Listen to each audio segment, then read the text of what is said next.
ഒരു പ്ലെയറിന് ബാഡ്മിൻ്റൺ കളിച്ച് ഒരു ആംഗിൾ സ്പ്രെയിൻ ഉണ്ടായി. ഒരു 1.5 ആഴ്ച ആൾ റെസ്റ്റ് എടുത്തു. 2 കൊല്ലത്തിനുള്ളിൽ ഒരു 3-4 തവണ സ്പ്രെയിന് വന്നു. അത് കഴിഞ്ഞ് വീണ്ടും ഒരു എക്സ്പേർട്സിൻ്റെ അടുത്ത് പോയതിന് ശേഷം അവർ പറഞ്ഞു ഒരു ആംഗിൾ ടെൻഡൻ ടയർ ആണ്, റെസ്റ്റ് എടുക്കണം. ഇപ്പോഴും ആ പെയിൻ ഉണ്ട്. 2 വർഷം കളിച്ചില്ല.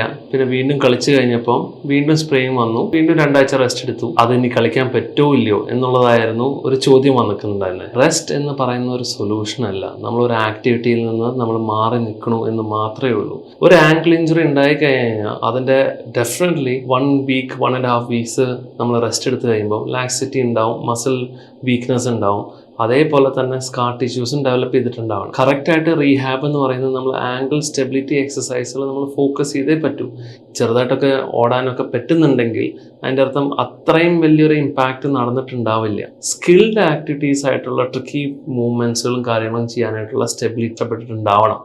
അപ്പോൾ അതിന് ആ റീഹാബ് വളരെ ഇഫക്റ്റീവായിട്ട് ചെയ്താൽ തന്നെയാണ് ഇപ്പോൾ 4-5 തവണയൊക്കെ സ്പ്രെയിൻ ഉണ്ടാവുന്ന 2-3 വർഷമായിട്ട് നമ്മൾ കളിച്ചിട്ടില്ല എന്നൊക്കെ പറയുന്നത് അതൊരു ലോങ് പ്രോസസ്സായിപ്പോയി. So definitely you can get back into your games. പക്ഷേ ഒരു നല്ലൊരു റീഹാബ് സ്പെഷ്യലിസ്റ്റിനെ കാണുക, അല്ലെങ്കിൽ ഫിസിയോനെ കാണുക.